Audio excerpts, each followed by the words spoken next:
All right, we're going. All right. Well, I was asked to talk about one of the hobbies that I like to do, and that is fly drones. So let me show you one of the drones that I have, and we can talk about these. Feel free to ask questions throughout. I don't have a presentation.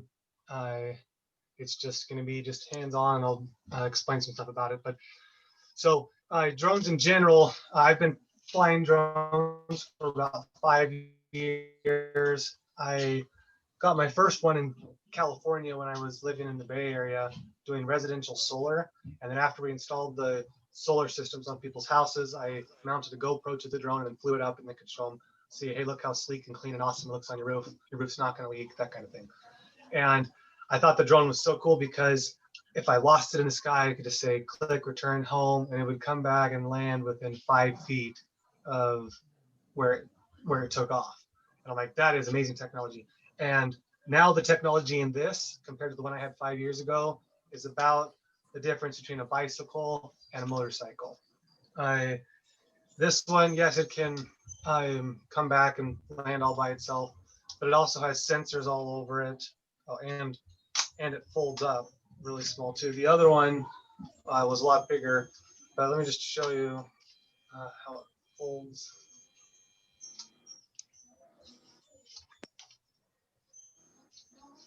Anyway, and then the battery's on the top right here. So this has sensors on it. You can see these are LED lights. So at night when it's landing, it wants to know where the ground is. And this is the sensor right here. So, and there's a camera there. So as it's landing, the lights turn on, and then it senses the ground, and then it can safely land on the ground. And what's interesting is when you fly it over water, the drone is trying to stay still where it's at, and it uses GPS one, and then it also uses other technology to look at the ground and stare at the ground. And so if the wind is blowing, my drone before would drift with the wind. This one, the wind, it'll just turn with the wind, and the wind will be trying to blow it one way, but then the motors will counteract it, and it's using sensors to look at the ground and the GPS. And so it can hover. I'm going to turn it on. I won't fly it, but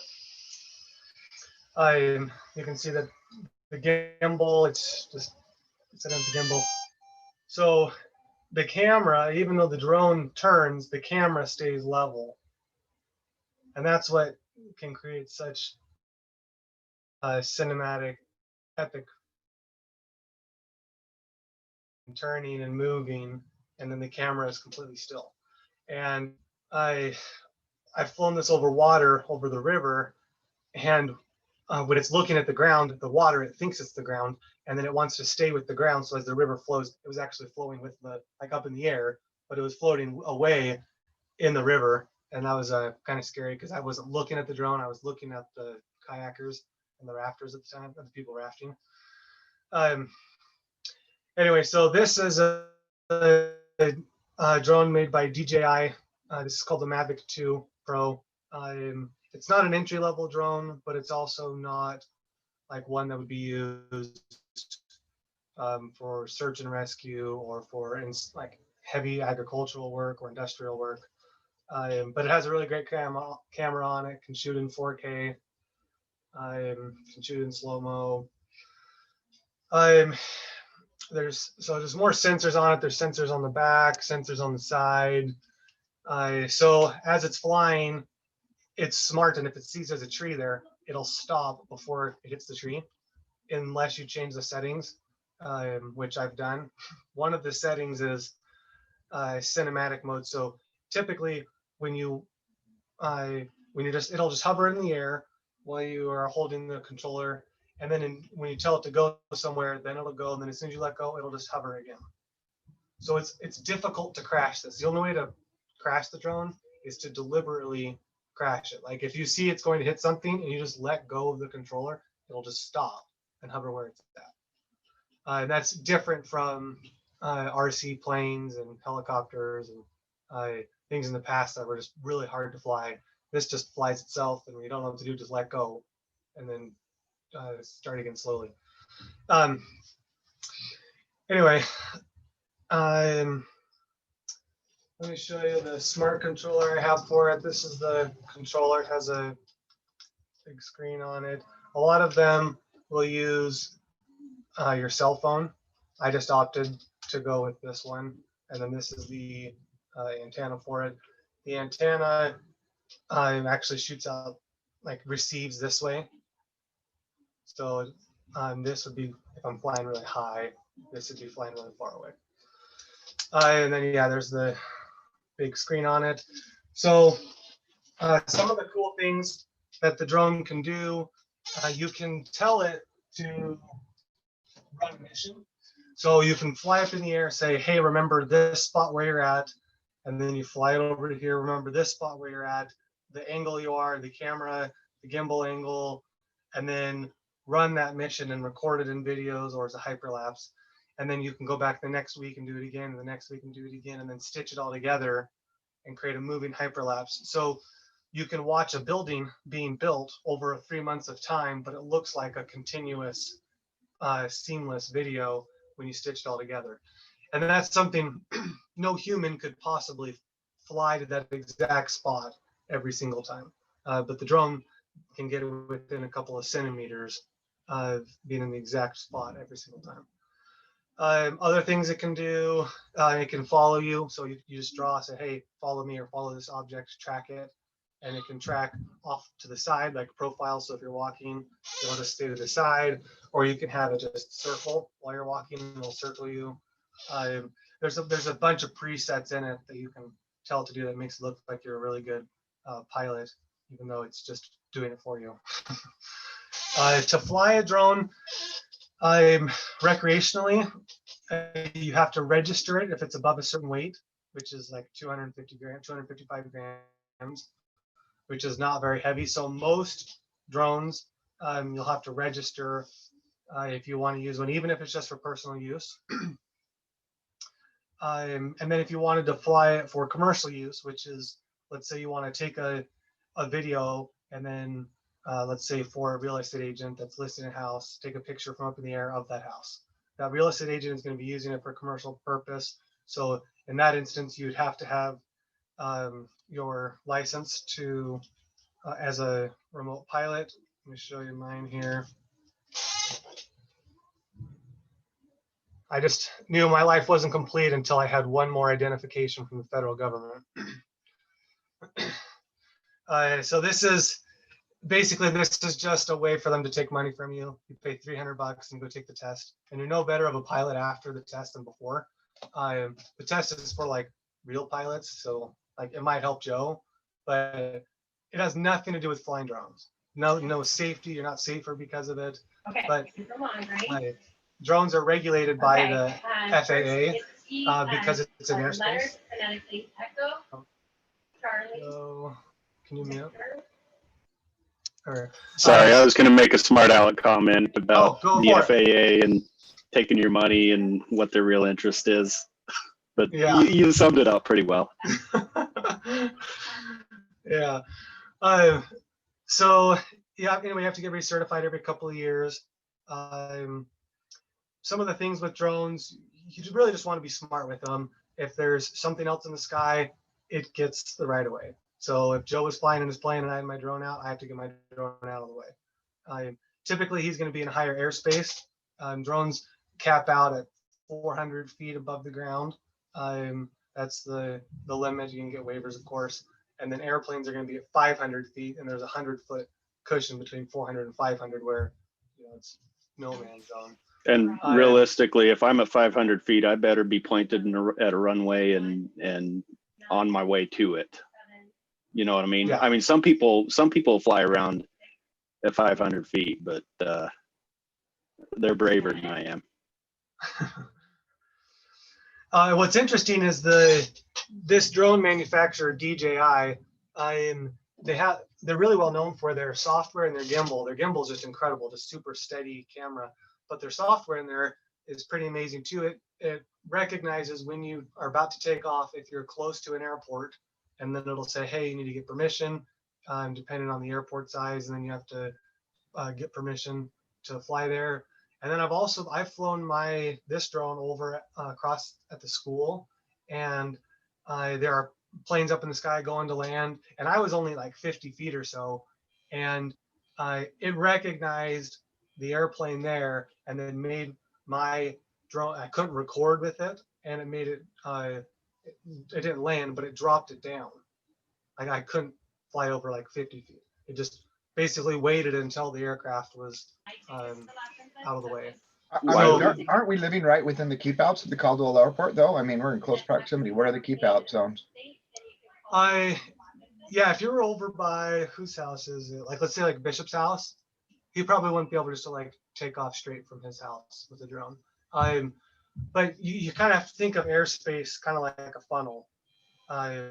And when the farther you are away from the airport, the higher you can go. But I've done a photo shoot just north of the runway at Price Pump the Price Pump right there, and that's where all the planes are taking off, like right into that airspace. And so I called them, told them what I was doing, how high I was going to be flying, how long I was going to be there, and they said that's fine. And then as the plane took off, I just lowered it to like 10 or 15 feet, let them get way out of the way, and then went back up. And so I've never had a problem with the Caldwell Airport.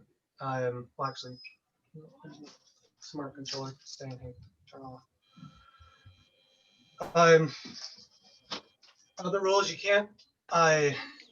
Sorry, Andrew, real quick before you move on, why would it have prevented you from recording in that scenario? I'm not sure. I don't know if it was a bug. I just know that we were not able to record or fly vertically. Wow. So I don't know if That's DJI. I think what they're trying to do is just stop you from being reckless, because too many people have flown drones into planes and just been negligent. So I'm not entirely sure why on that. So what's interesting is once you're in the air, the jurisdiction is the FAA. So if I'm at my house and I fly up and I'm videoing, and someone calls the police on me, and I'm just taking a video of the construction across the street of the school or whatever, the police can't really do anything because I'm not in their jurisdiction. It'd be like going to Joe while he's flying up in the sky and be like, hey, you can't be here. Well, it's up in the sky, it's not your jurisdiction. So one of the no-nos, one thing you can't do is take off or land a drone in a national park. That doesn't mean you can't fly it in the national park. That means you can't take off the drone or land it in the national park. Because the federal government controls the land, but the FAA controls the airspace. So their way of getting around that is you can't take off or land inside the federal park or some important infrastructure like on a dam or something like that. So there are some rules, but for the most part, it's just use your head, use common sense. You can't fly over people. You can't fly over moving vehicles. You can't fly over stadiums with people in it unless you get waivers. You can't fly at night unless you get a waiver, which I have a waiver to fly at night. But that's kind of the demonstration I had. Now I can answer some questions people have. Yes, you mentioned taking pictures for real estate. What other applications are there for drone pictures and footage?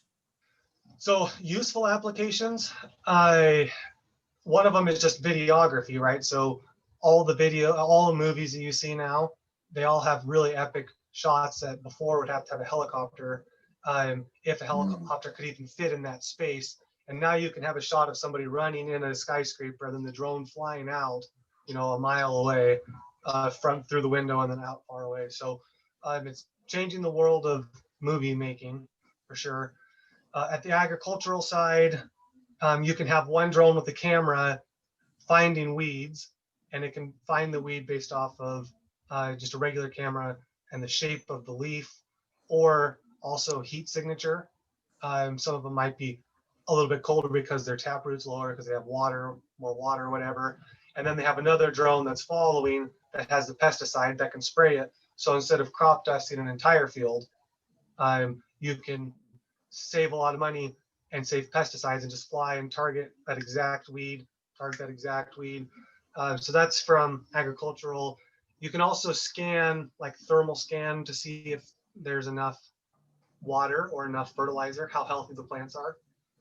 So at night you can scan that to see if there's hot spots in the field.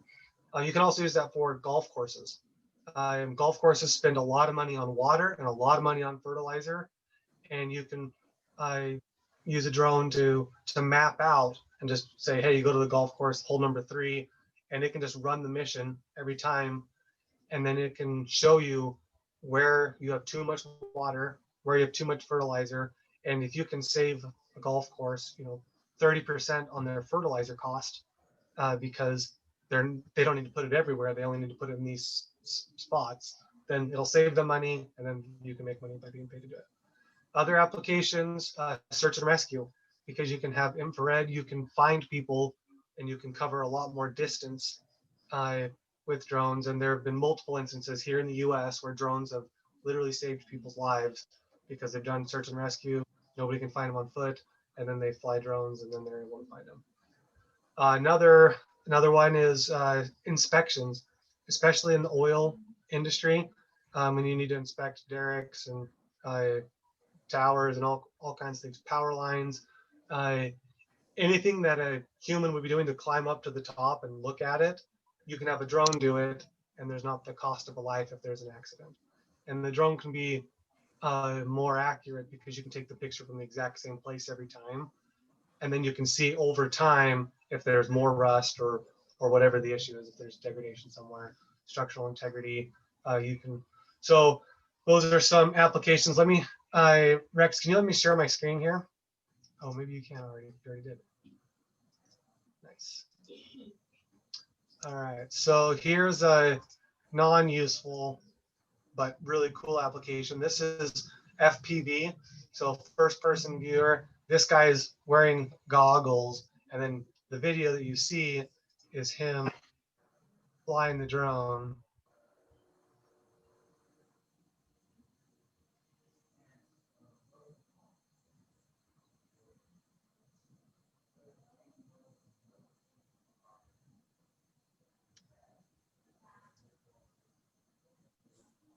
I actually learned that there's a international competition for drone flyers that they compete, and they have to go through like these obstacle courses and everything. It's pretty interesting.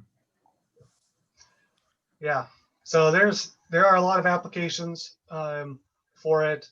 Drones, you can get them anywhere from $20 up to $20,000, and the technology is only going to get better and better. And I think in the future, Amazon will be dropping off packages through drones. Medication, you'll get that through drones. I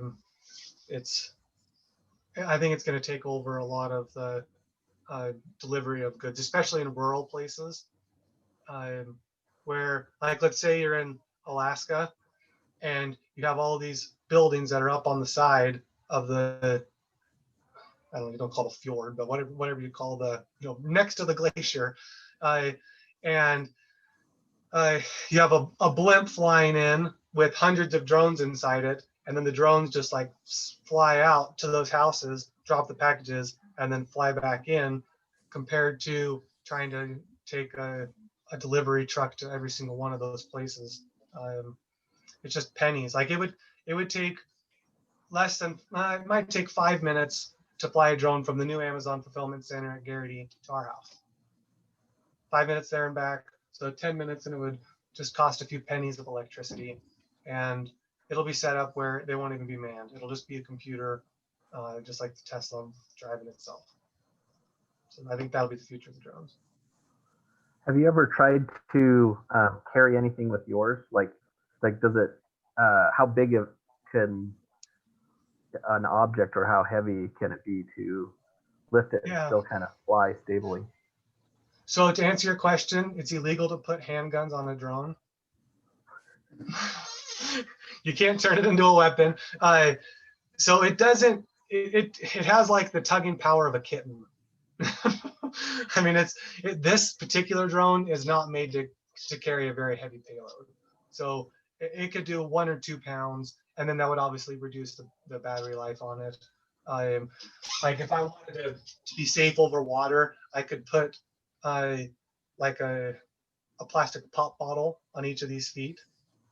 And then if it landed on the water, it would be above the water, right? And they have some things like that. But this one is not made to really carry much weight. But they have others that can carry 5 pounds, 10 pounds. They're a lot bigger though. So, yeah, this battery life is about 30 minutes.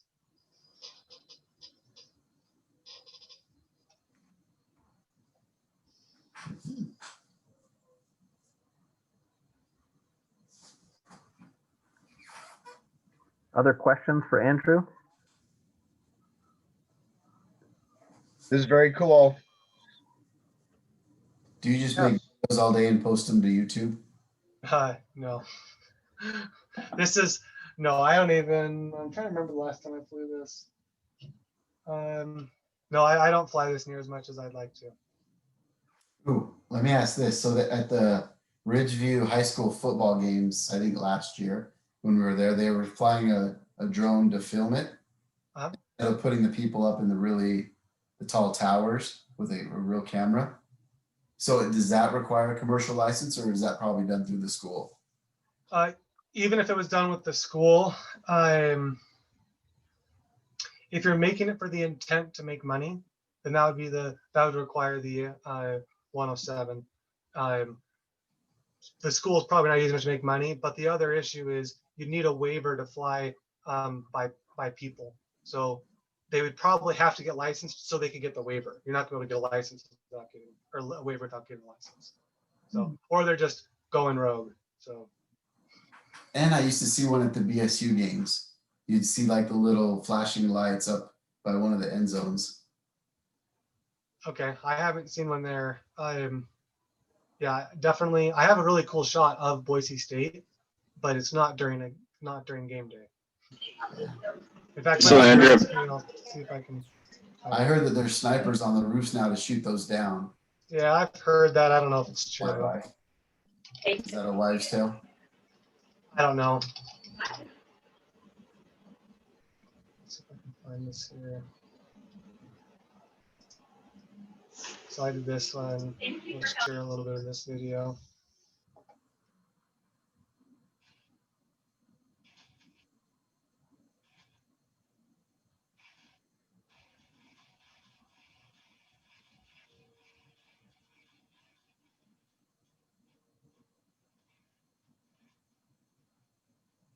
Kind of a slow start, but this is a cool shot right here.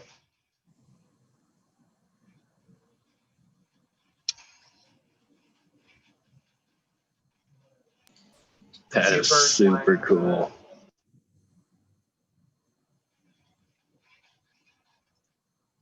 Anyway, so I have one experience where I baptized the drone and it did not resurrect. They're not. This one's not waterproof. I was over by the Middleton River and flew it into a tree. And what happens is it doesn't know if one propeller breaks, and one propeller broke, and so it tried to work harder. And the whole thing, it just goes complete kamikaze, like full power, straight to the ground. And I just watched it go straight into the river. Fortunately, there's some fishermen nearby, and they had their waders, and so they walked over, grabbed it. They're like, "Is this it?" "Oh, it's sandy," and they started dunking it in the water more. And I'm like, "Just bring it to me." Fortunately, I had insurance on it, and was able to get another one, replace it. But this one was not waterproof.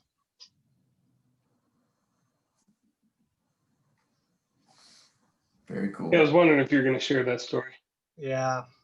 I had the presence of mind. Like the sensor was going off, like, "You're going to hit a tree. You should stop. You're going to hit a tree." And so I stopped recording instead of stopping the drone because I was like, going around this corner, sweeping epic shot around the river bend, and it turned into an expensive shot. Did you save your images? Yeah. The SD card was totally fine. Hey, well, Andrew, thank you. And we look forward to an update at some future time. So keep Yeah. us posted. And if More anybody wants to stories. fly one sometime, let me know and I'll show you how to fly it. Well, I think we're we're planning. We got to be queuing up post quarantine activities because we already have a shaving session scheduled. From the learning how to shave with like a real man, and then and Sterling is saying no, but Joe has he'll show you how to shave and groom your beard as well with the old classic cut your throat or shave your face. I don't know, but he's a pro at that. And then maybe we can do another activity where we go on a field trip with the drone. So Yeah. get them all queued up. Yeah, that sounds good. And I think we got a field trip to go watch Phil coach some kids. So maybe Phil needs to tell us how that's going to work. Yeah, it's a lot of yelling. That's about it. That's the motivation. That's encapsulated. Phil is like, that's how you coach kids. That is the summary. Yeah. Okay. Well, maybe you can give us a little more background. All right, let's do that. So if you guys have ever coached kids, it's a good time. But let me do this. I might be looking at shoes. Don't worry about that. So I've been coaching kids since my oldest, who's now a senior in high school, since he was in kindergarten.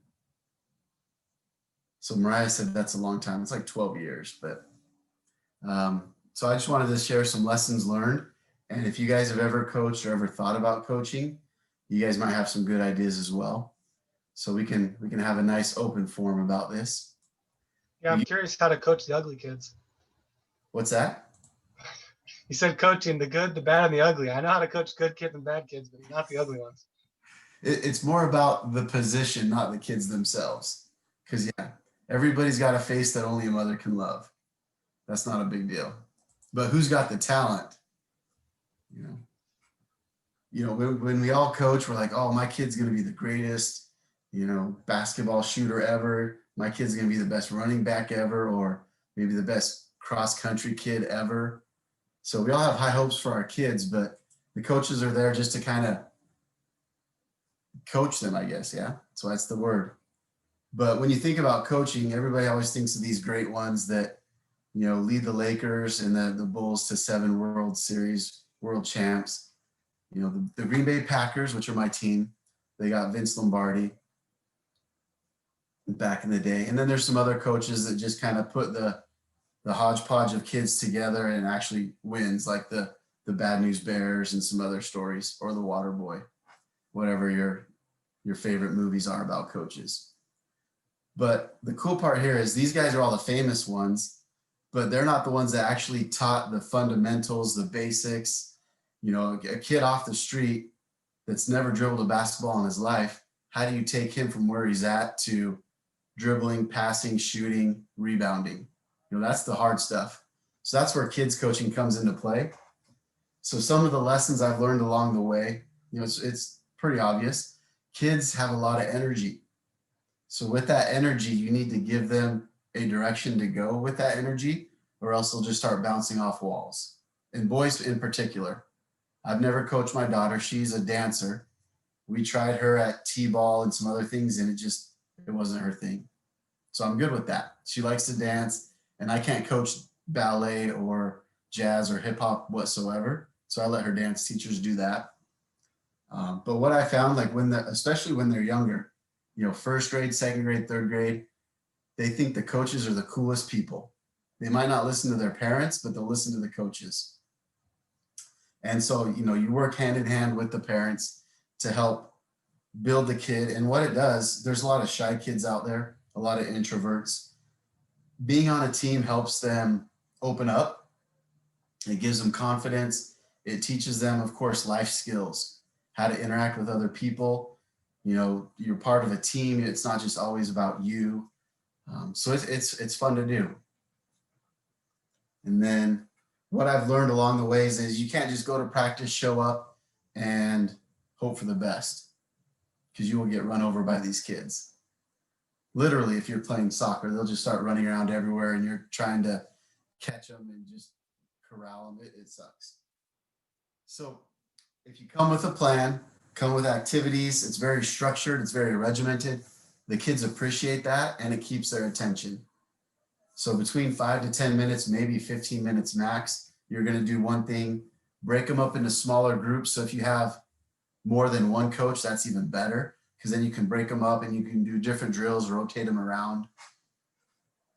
And always start and end with the group together. Like, hey, you bring everybody together, have a group chat, like this is what we're going to do today. And I always had like a theme. Like the theme of this week is we're going to talk about character, or we're going to talk about attitude, or we're going to talk about effort.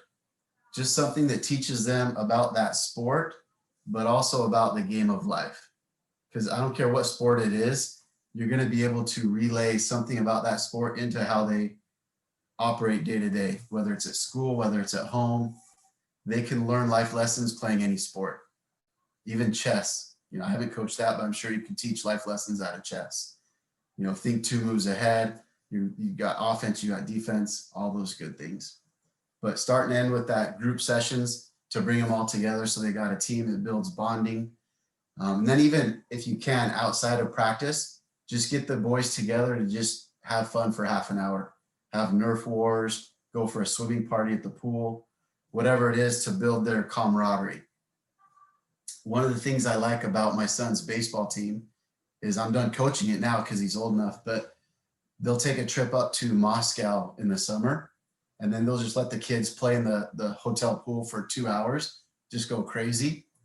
Every time that happens, they play better as a team the rest of the tournament. Maybe they trust each other more. Maybe that just, it builds their chemical synapses, you know, connecting. Who knows? But it's cool. So getting them outside of the arena that they're focused on, just together as a group to build that camaraderie, it actually works. What do we got next? Yeah. So what are the rewards for coaching kids, whether they're your kids or not? Like I said, starting with Ethan as a kindergartner, now he's a senior. I coached a lot of those kids that are playing now at Ridgeview. So some of them, I even made them cry. So if I ever run into them, I can always tell them good stories. So there's one kid that, his name's Carter, that I was coaching with Ethan. This is flag football, right? So they're learning the plays. They're learning offense, defense, line of scrimmage. This kid was so good on defense that he would get through the line and get our quarterback before we could even do a play. So one time he busted through, and as a coach, I stood up and just held him back. I blocked him, and he just started to cry. He's like, why do you block me, coach? And I had to go over and explain to his parents why I did it. And they're just laughing the whole time. But I made a kid cry because I was blocking him and wouldn't let him do his job, which was, I told him to go pull the flags, and he was just doing his job. But now, yeah, he's a senior. He's all grown up. He's going to graduate. So it's fun to watch these kids progress.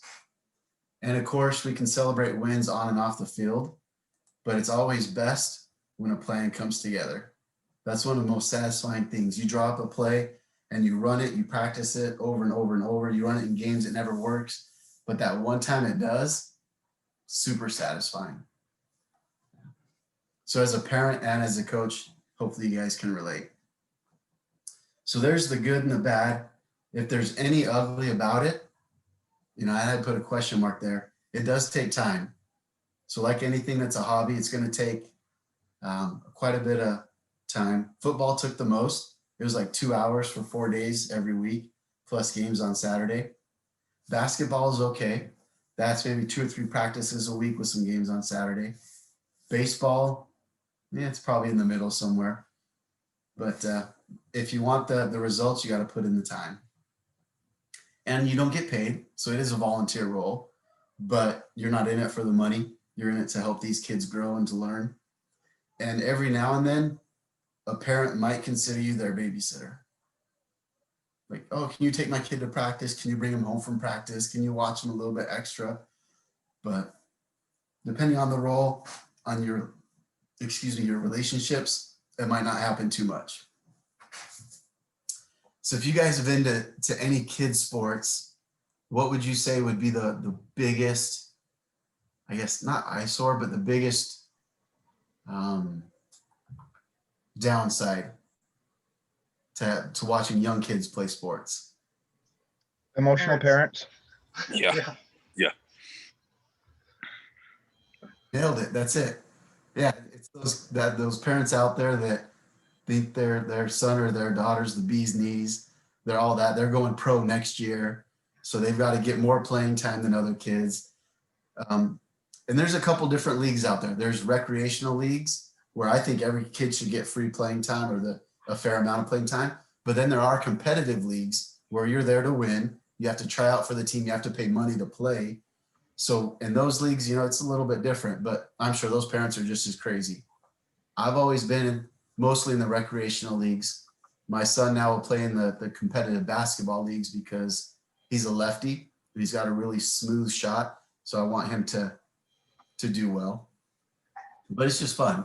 But yeah, watch out for the parents. Other than that, the refs do the best they can. They're usually high schoolers, but it's all just part of the game. It's all a process of learning. Like in the business world, your first job, unless you're Brother Aldis or Bishop Aldis, you're not going to take your first job and go all the way to the top and be the CEO one day. You're going to jump around from sport to sport or from business to business, just learning the basics, learning what works, what doesn't work, how to interact with others. So I don't take it too seriously anymore. I think when I started, I might have been a little bit more competitive with the kids and probably yelled a lot more than I do now. I think I've transitioned into that Phil Jackson Zen philosophy where, hey, I'm going to put the kids in the right position. If they make the play, great. If they don't, we'll try something different next time. So it's all water under the bridge. What are your guys' thoughts about all that? Good stuff? Bad stuff? Anything inspirational? So Phil, you mentioned that. Sorry, go ahead. Somebody else. I just have a question, Phil. So how do you deal with the parents? What have you found as a conversation, and when do you deal with them? So you have a parent meeting before the season even starts, and I didn't bring this up, but yeah, you have a parent meeting and you just lay out the ground rules. Like, this is what I expect from you as parents. If you don't follow this, I'm going to ask you to leave, because this is, we try hard. This is the way we're going to play our kids. This is what we expect from them. I have goals for them. They want to learn 3 things that year. They want to perfect those. And then for the parents, this is what we expect as you as parents in the stands or at practice. For football, they can't even come on the field because of insurance liability reasons. So that's easy. They're always off like 200 yards watching us. Basketball, they're right up on us in the stands. But I've been coaching the kids so long that the parent meetings are pretty easy now. But when you first start off, you've got to put your foot down, lay down the ground rules right up front before anything escalates. That way, if it does, you can be like, hey, I told you, this is the rule. This is what's going to happen.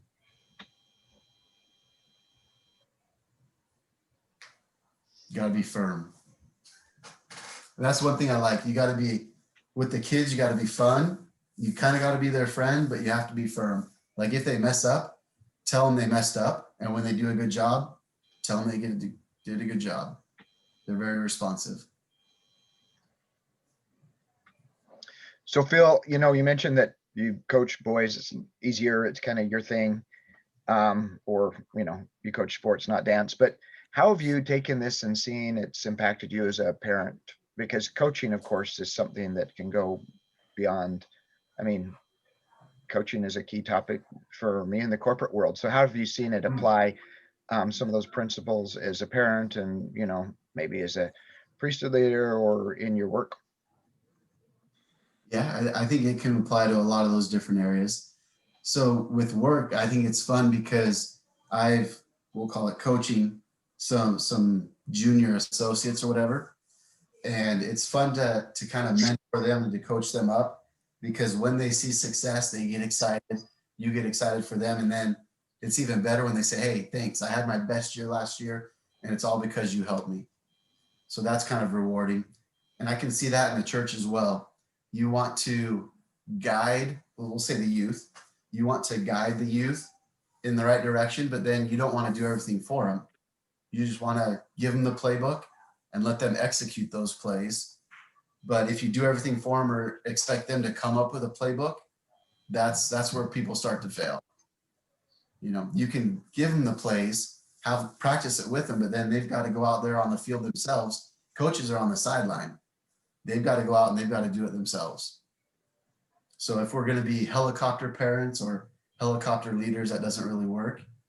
We've got to practice with them and then let them go do their thing. I guess that could apply in church too. Yeah. All the bishops served under had done that. Like Bishop Wilkes, Bishop Stephen, they're all really good at that. They kind of coach you a little bit. Hey, this is what we want you to do. They let you go do it. If you made a mistake, they're like, hey, no big deal. Nobody died.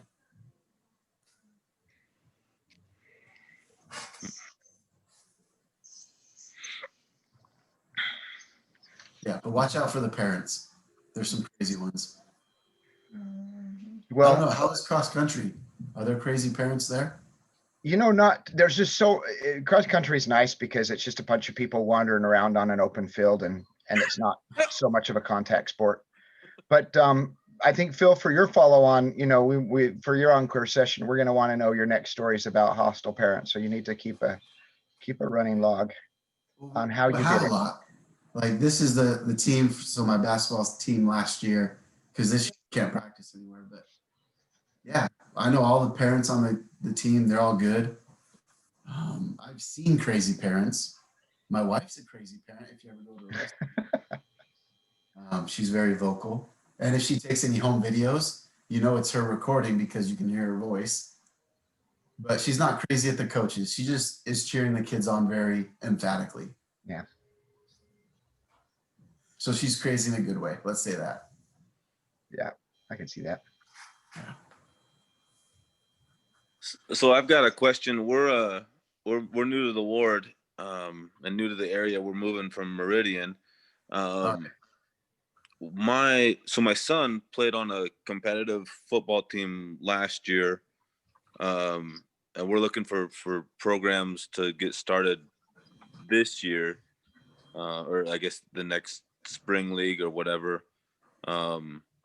What clubs would you guys recommend? What programs are there out there? How old is he? What grade? He's in third grade going into fourth grade, so he just turned 9. Okay. Is that flag football or tackle?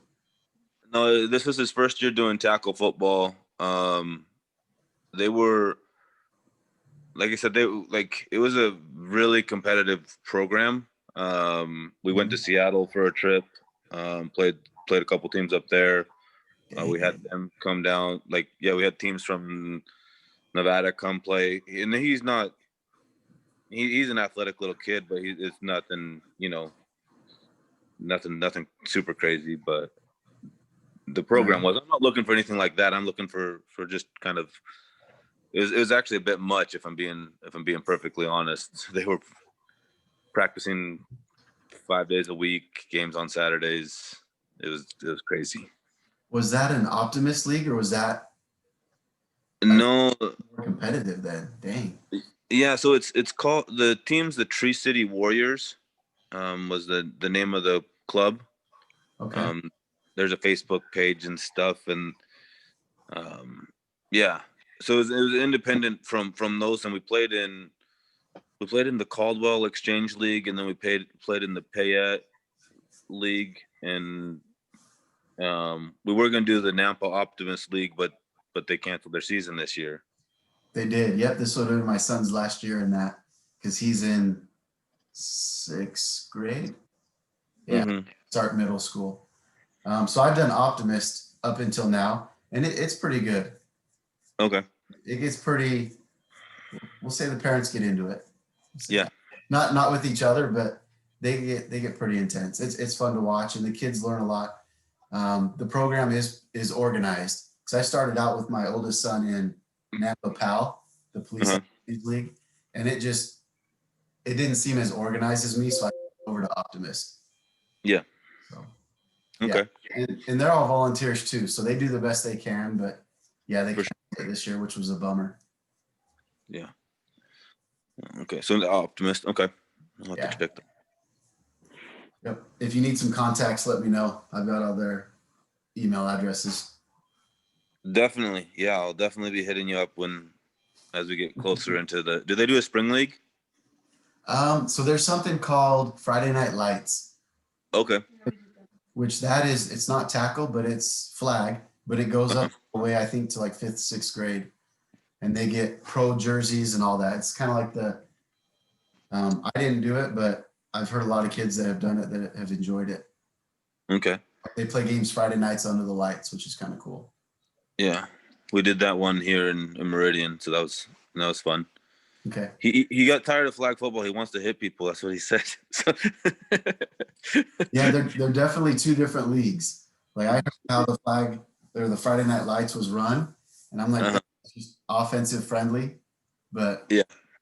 And I'm a defensive guy, so I like to go hit. Well, I used to. Sorry, 20 years ago, I used to go like hit people.